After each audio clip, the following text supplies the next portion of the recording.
Bien, hermanos, y si hay amigos también, que el Señor les bendiga a todos. Si usted ve que yo en un momento dado agarro la agüita, allá abajo, más abajo, es porque estoy un poquito malito de la garganta. Así que me van a excusar en ese sentido. Pero el Señor es bueno. Estamos aquí para iniciar la serie que nosotros habíamos prometido la semana pasada. Santiago capítulo 2.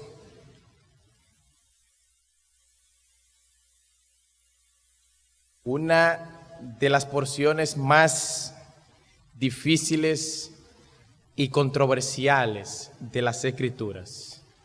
Santiago 2, versículos 14 al 26. Yo no voy a adentrarme hoy a considerar los versículos, esos versículos que están ahí. Yo solamente en esta mañana quiero responder una pregunta. De si lo que Santiago está enseñando ahí en su carta contradice la doctrina del apóstol Pablo. Antes de adentrarme en los versículos, yo quisiera que hoy nosotros veamos eso, preparemos el terreno y que luego el domingo que viene entonces nosotros nos adentremos en los versículos. Porque no quisiera pasar por alto esa enseñanza. Como decía Lucre, hay muchos, en muchos círculos teológicos se cree de que lo que Santiago enseña en su carta contradice la doctrina del apóstol Pablo. Pero como veremos en esta mañana, yo espero demostrar con la Escritura de que eso no es así, sino que los dos están de acuerdo. Santiago capítulo 2, versículos 14 al 26. Dice la palabra de Dios lo siguiente: hermanos míos, ¿de qué aprovecha si alguno dice que tiene fe y no tiene obras? ¿Podrá tal fe salvarle? Y si un hermano o una hermana están desnudos y tienen necesidad del mantenimiento de cada día, y alguno de vosotros le dice, id en paz, calentaos y saciaos, pero no le dais las cosas que son necesarias para el cuerpo, ¿de qué aprovecha? Así también la fe, si no tiene obras, es muerta en sí misma. Pero alguno dirá, tú tienes fe, mis obras. Tú crees que muéstrame tu fe sin tus obras, y yo te mostraré mi fe por mis obras. ¿Tú crees que Dios es uno? Bien haces. ¿También los demonios creen y tiemblan? ¿Mas quieres saber, hombre vano, que la fe sin obra es muerta? ¿No fue justificado por las obras? ¿No fue justificado por las obras vuestro padre Abraham cuando ofreció a su hijo Isaac sobre el altar? ¿No ves que la fe actuó juntamente con sus obras y que la fe se perfeccionó por las obras? Y se cumplió la escritura que dice: Abraham creyó a Dios y le fue contado por justicia y fue llamado amigo de Dios. Vosotros veis, pues, que el hombre es justificado por las obras y no solamente por la fe. Asimismo, Rahab la ramera no fue justificada por obras cuando recibió a los mensajeros y los envió por otro camino. Porque como el cuerpo sin espíritu está muerto, así también la fe sin obra es muerta. Que el Señor bendiga su palabra en medio de nuestro. Señor, nosotros quisiéramos acercarnos a ti, no solamente porque iniciamos esta serie, sino porque el poder de tu palabra aplicada en nuestros corazones depende de ti. Ayúdanos a prestar atención, porque no solamente te adoramos cuando te cantamos en el culto, sino también que te adoramos en el momento en que escuchamos tu voz. Sabemos, Señor, de que tenemos que luchar con miles de distracciones que están en nuestra mente, pero, Señor, ayúdanos a concentrarnos. Ayúdanos a predicar tu palabra. Ayúdanos, Señor, a que nosotros podamos hablar de ti en dependencia y solamente en dependencia de tu Espíritu. Oramos también por nuestros niños que en estos momentos van a ser enseñados, para que tú también les hables a sus corazones y su palabra quede y encuentre cabida en sus corazones. Te lo pedimos, Señor, y te damos gracias en el nombre de Jesús. Amén. Teológicamente hablando, Este es el pasaje más importante de toda la epístola de Santiago. Y también es el más controvertido. Tanto así que el gran capitán de la Reforma llegó a tener problemas con este pasaje, Martín Lutero. Martín Lutero fue quien sacó a la luz las verdades del Evangelio que estaban encerradas en el oscurantismo religioso de Europa. Sus contactos con los escritos del apóstol Pablo fue algo crucial, porque no me avergüenzo del Evangelio. Textos como Romanos capítulo 1, versículo 16, porque no me avergüenzo del Evangelio, porque es poder de Dios para salvación a todo aquel que cree, al judío primeramente y también al griego. Porque en el Evangelio la justicia de Dios se revela por fe y para fe, como está escrito, mas el justo por la fe vivirá. Fueron textos como estos que dominaron completamente el corazón de Martín Lutero y su mente para llevar a cabo la obra de la Reforma. O textos también como Romanos 3:28. Concluimos pues que el hombre es justificado por la fe sin las obras de la ley. Y esa conclusión que Pablo da ahí en el capítulo 3 de Romanos, versículo 28, es por eso que se dice lo de Abraham en el capítulo 4. ¿Qué pues diremos? ¿Que halló Abraham nuestro padre según la carne? Pues si Abraham fue justificado por las obras, tiene de qué gloriarse, pero no para con Dios. Porque ¿qué dice la Escritura? Creyó Abraham a Dios y le fue contado por justicia.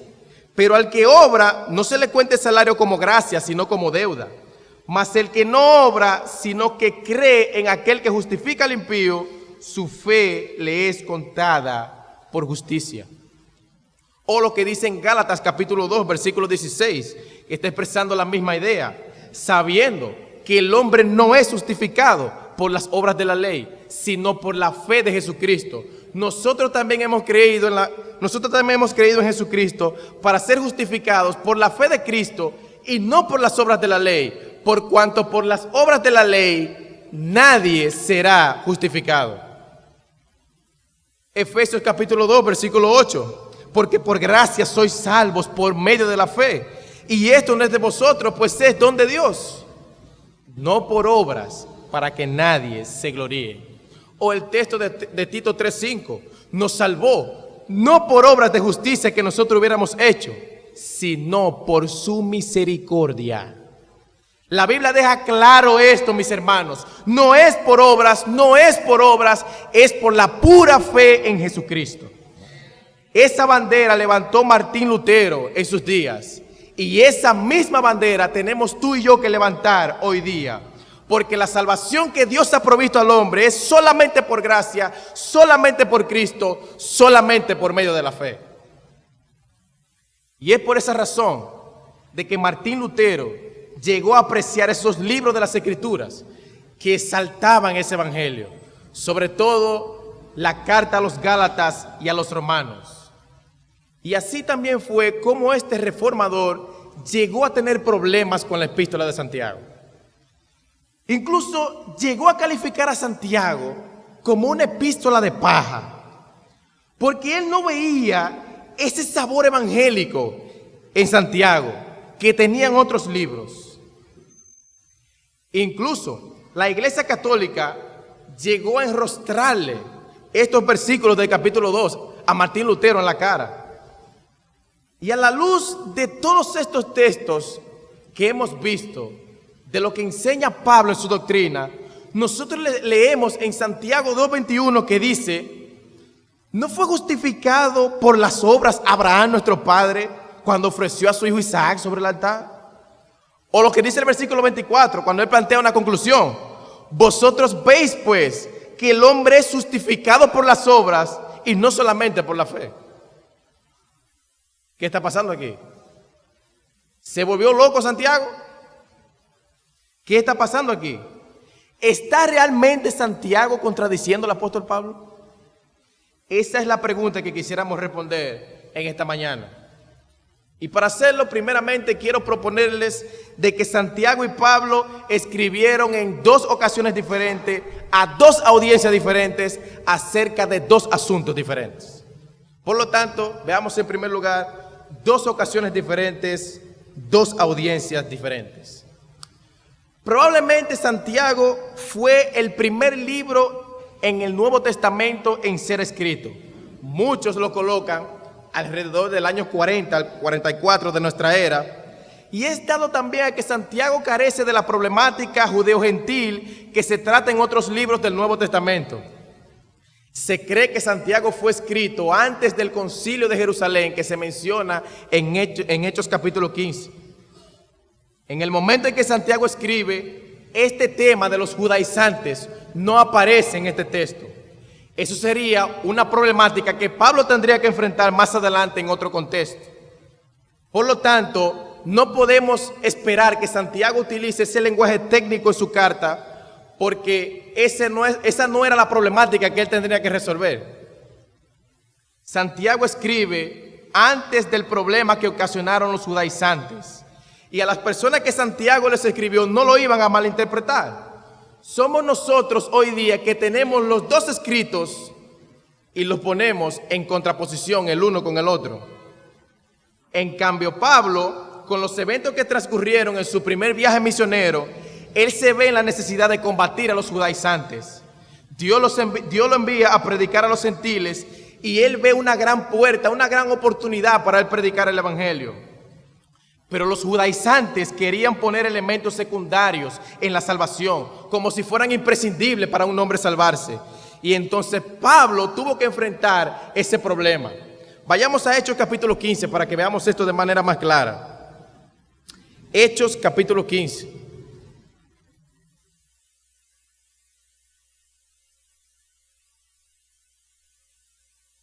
Versículo 1.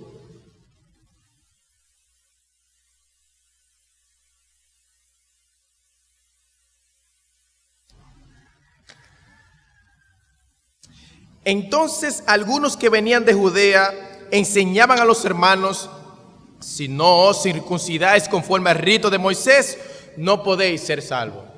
Estas personas estaban supeditando aquí la salvación a algunas prácticas antiguo testamentarias. Y dice el versículo 2, como Pablo y Bernabé tuviesen una discusión y contienda no pequeña con ellos, se dispuso que subiesen Pablo y Bernabé a Jerusalén y algunos otros de ellos a los apóstoles y a los ancianos para tratar esta cuestión. Ellos pues, habiendo sido encaminados por la iglesia, pasaron por Fenicia y Samaria, contando la conversión de los gentiles, y causaban gran gozo a todos los hermanos.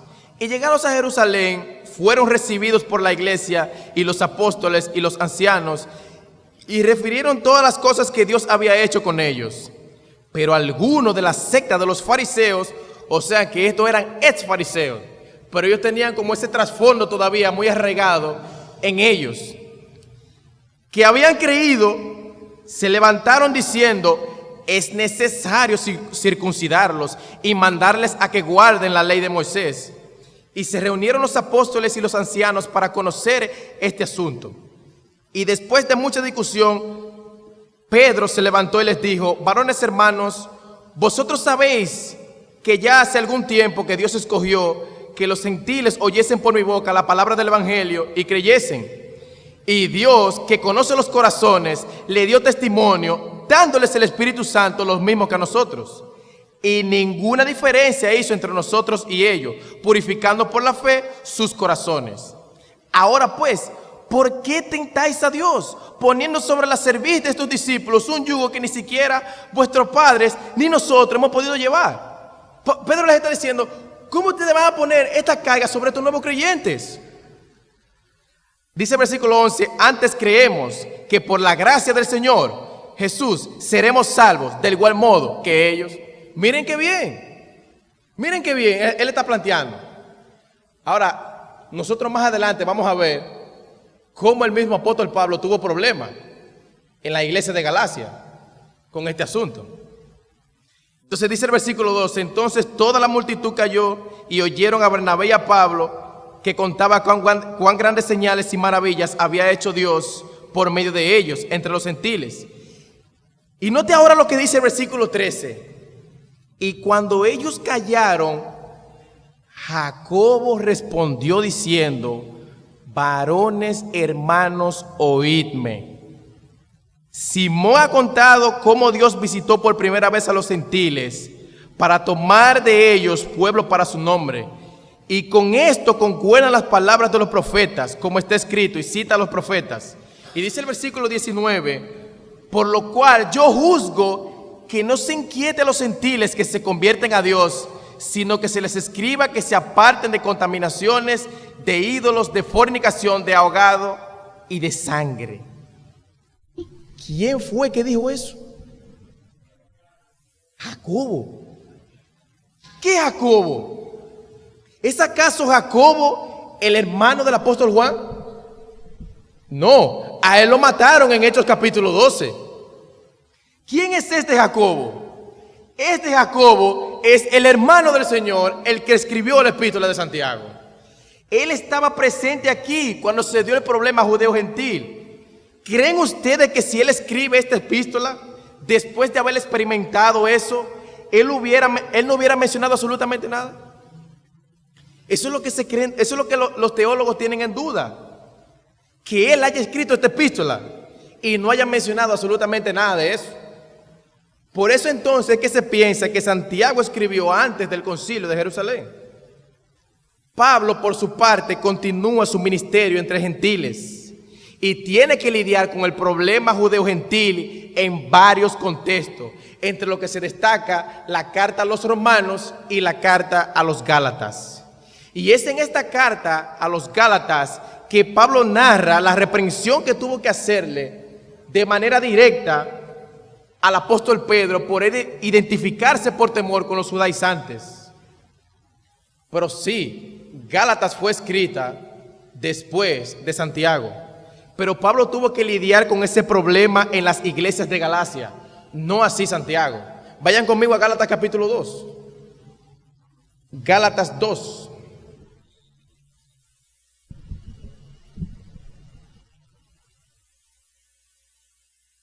Versículo 14. Noten lo que dice aquí. Pero cuando vi que no andaban rectamente conforme a la verdad del evangelio, dije a Pedro delante de todos: si tú, siendo judío, vives como los gentiles y no como judío, ¿por qué obligas a los gentiles a judaizar?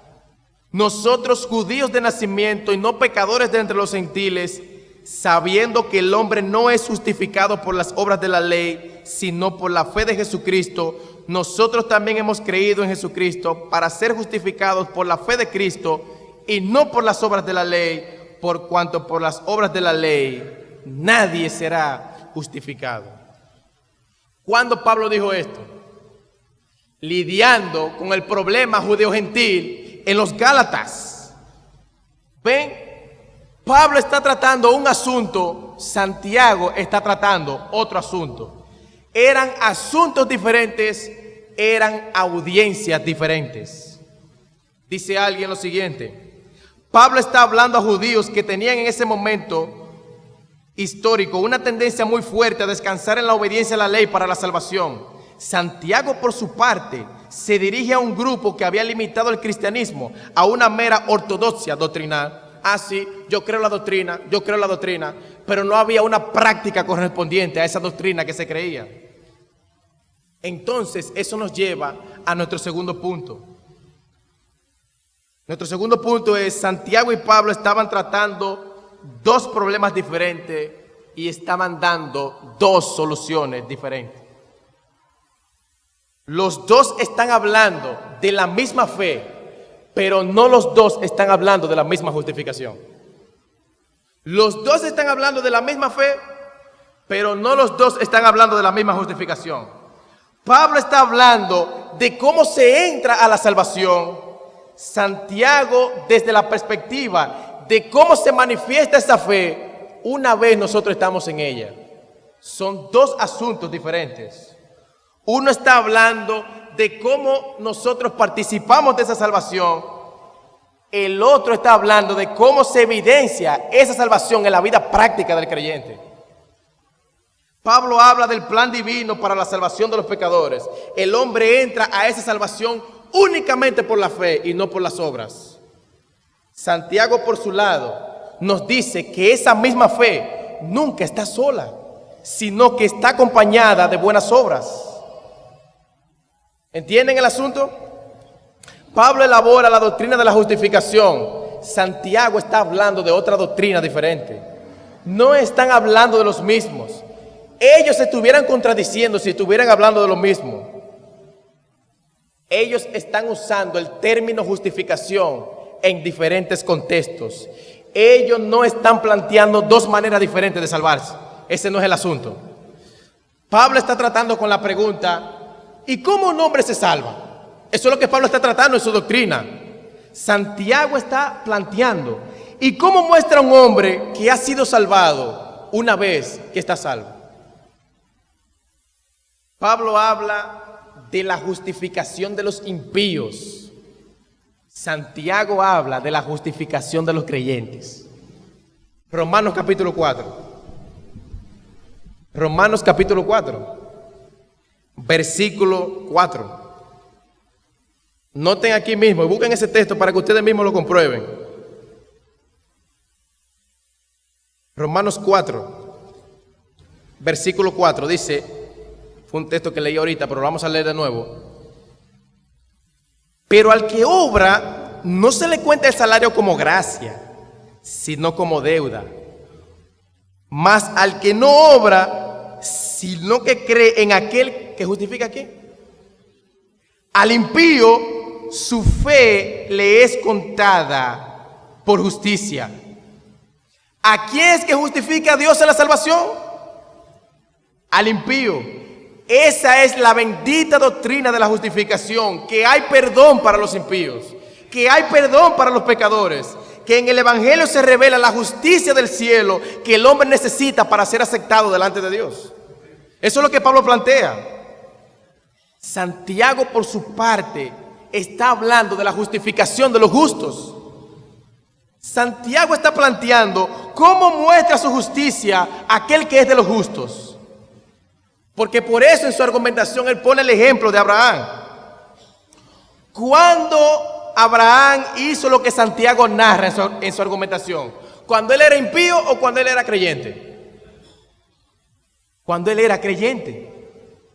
Santiago habla de cómo un creyente evidencia, manifiesta, justifica ante los hombres y Dios que él es un hombre de Dios. ¿Ven? Son dos preocupaciones distintas. Pablo y Santiago se estarían contradiciendo si ellos estuvieran hablando de lo mismo. Pero ellos no están hablando de lo mismo. Santiago habla de la demostración de la fe y es por eso que él plantea ese diálogo imaginario en el versículo 18. Muéstrame tu fe sin tus obras. Déjame ver cómo es. Déjame verla, ¿cómo es? Enséñamela. Y él dice, y yo te mostraré mi fe por mis obras. ¿Cuál es la preocupación de él? La demostración de la fe. ¿Vieron? En el caso de Abraham, la veracidad de su fe quedó evidenciada ¿cómo? En el sacrificio de su hijo Isaac. Entonces, hermanos, Santiago y Pablo no están hablando de lo mismo. Santiago en ningún momento discute la razón por la que somos justificados, sino que pide a los que ya han sido justificados una justicia no ociosa que se manifieste en las obras. Lo que Santiago está tratando es con aquellos que dicen ser cristianos, pero no son negligentes en el buen obrar. Y él les está diciendo, en otras palabras, justifiquen esa profesión de fe que ustedes tienen. Porque lo que se ve en el diario vivir hoy es que todo el mundo dice que es cristiano. Pero, ¿y la conducta? ¿Cómo se muestra? ¿Es consecuente a esa profesión de fe? La vana imaginación de fe, mis hermanos, no justifica. El creyente declara su justicia a través de buenas obras, no a través de la imaginación de ellas, no. Hay hermanos que dicen, lo importante es que yo creo la doctrina. Eso es lo importante para mí, que yo creo la doctrina. Ahora, ¿y qué? ¿Y qué? El diablo cree y tiembla, como veremos más adelante en nuestro próximo sermón el domingo que viene, si Dios quiere. ¿O ustedes creen que el diablo cree mala doctrina? ¿Ustedes creen que el diablo es hereje? No, el diablo no cree en mala doctrina, él la promueve. Pero él no cree en mala doctrina. ¿Y saben algo? Tanto Pablo como Santiago estaban de acuerdo con las enseñanzas de nuestro Señor Jesucristo. Ambas enseñanzas encajan con las enseñanzas de nuestro Señor. Mateo capítulo 5, versículo 3. En este versículo de Mateo se puede ver el énfasis de Pablo.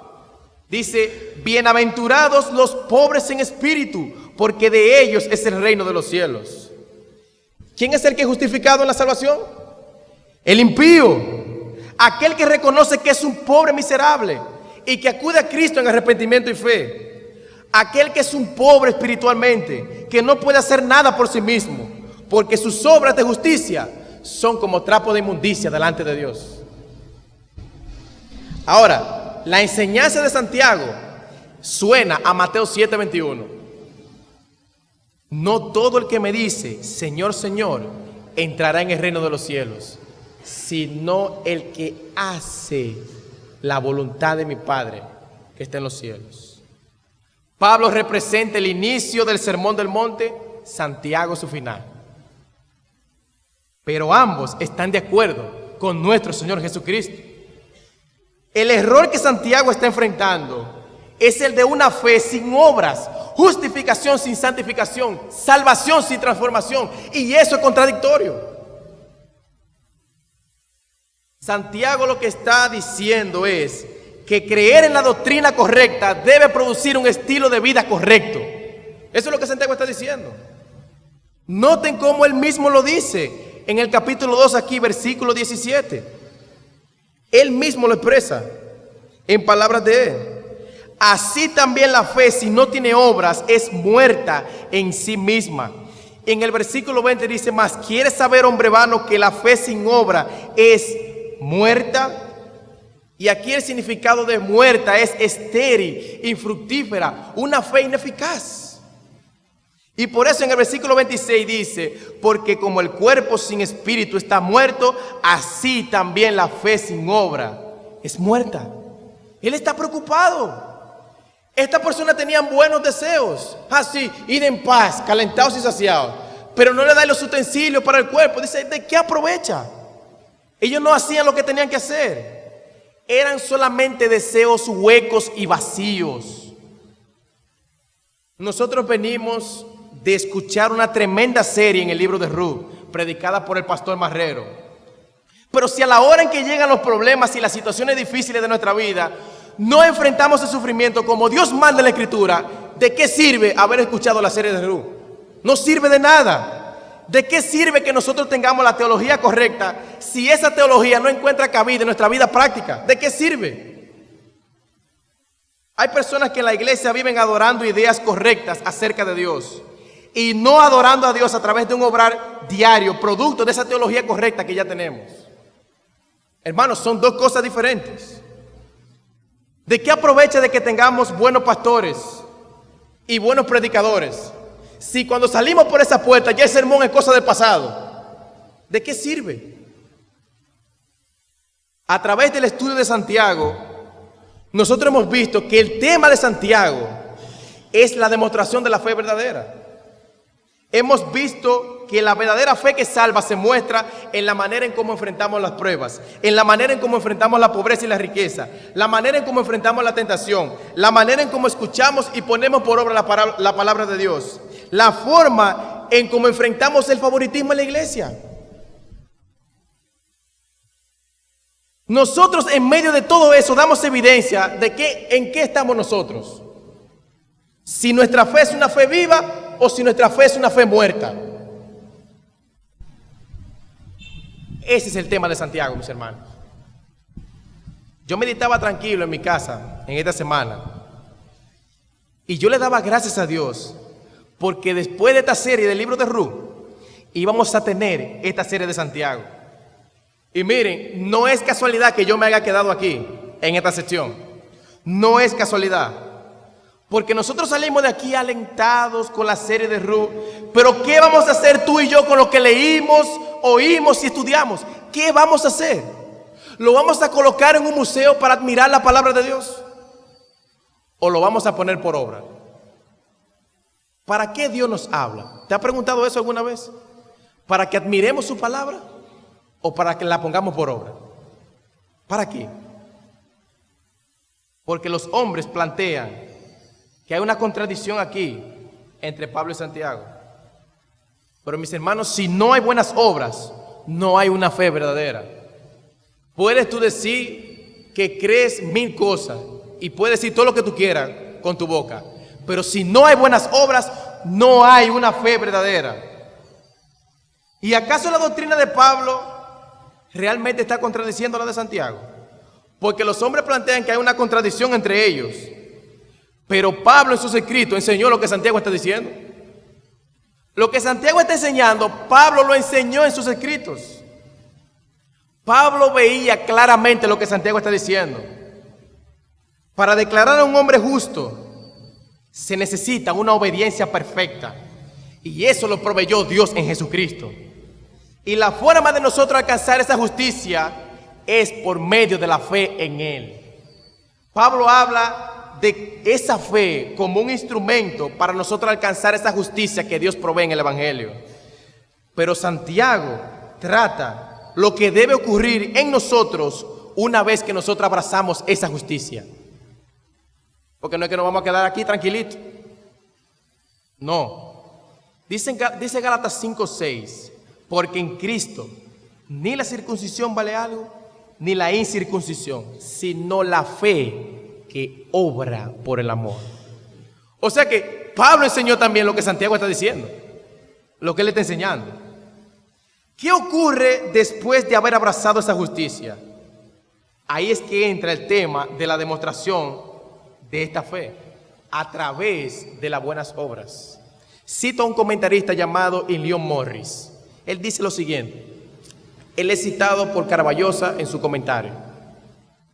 Dice, es importante notar que la clase de obras en la que Santiago se refiere son producto de la fe salvadora. Aunque es verdad que él y Pablo toman a Abraham como ejemplo, no están hablando de la misma cosa. Escogen diferentes tiempos en el peregrinaje espiritual del patriarca y tienen distintas lecciones que exponer.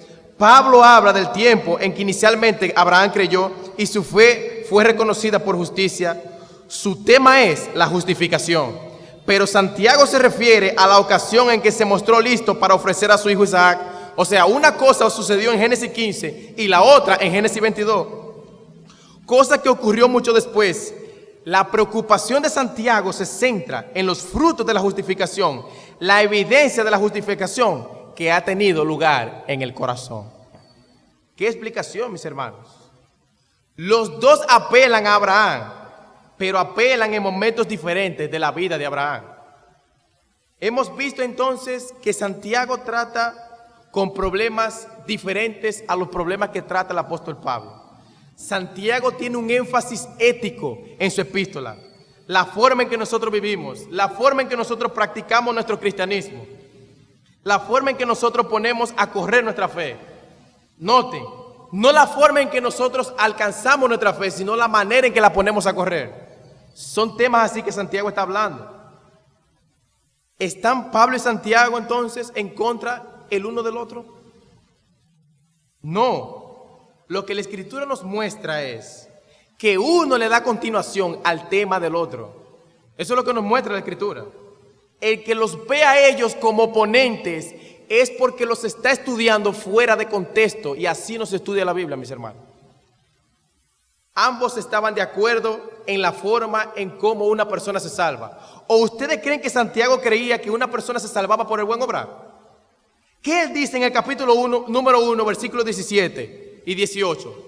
Que toda buena dádiva desciende de lo alto, del Padre de las luces. Y en el versículo 18 dice que todo aquel que es nacido de Dios, ¿procede de quién? De Dios. Procede de Dios.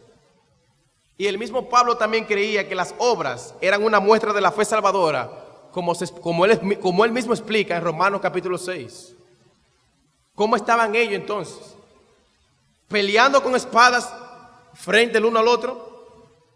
No, ellos estaban de espaldas, peleando con diferentes enemigos en diferentes contextos, pero ambos por los intereses del mismo reino. Ambos por los intereses del mismo reino. Pablo está enfrentando el legalismo y Santiago está enfrentando el quietismo. Pero los dos errores y son extremos religiosos. Los dos no se contradicen, sino que ambos se complementan el uno con el otro. Pero yo pregunto ya para nosotros terminar, ¿cómo nosotros podemos aplicar estas cosas? ¿Por qué es importante nosotros ver estas cosas? ¿Por qué antes de yo considerar los versículos me tomo la molestia para aclarar este asunto? ¿Cómo nosotros podemos aplicar esto? Primera aplicación, mis hermanos. Y la primera aplicación quisiera orientarla hacia la importancia del estudio bíblico. Hermanos, la importancia de estudiar la Biblia. Hermanos, una paradoja no es lo mismo que una contradicción. Y esto es de suma importancia en el momento del estudio bíblico. Hermanos, nunca olvides estudiar, al momento de tú estudiar la Biblia, que la Biblia es la palabra de Dios. Y que ella fue inspirada por Dios. Por lo tanto, si hay algo que tú y yo podemos esperar de las Escrituras, es coherencia y unidad en todo su contenido. Nunca te olvides de eso. O sea, porque tú y yo no veamos armonía en dos enseñanzas de las Escrituras, no significa de que ellas sean contradictorias. No significa eso. Lo que significa es que tú y yo debemos estudiar más en humildad. Eso es lo que significa. Hermano, tú vas a encontrar pasajes difíciles a la hora de tú estudiar tu Biblia. No hay que ocultar eso. Lo que tú y yo debemos hacer es estudiar más y mejor y hacerlo en humildad, en dependencia del Espíritu de Dios. Eso es lo que tú y yo tenemos que hacer.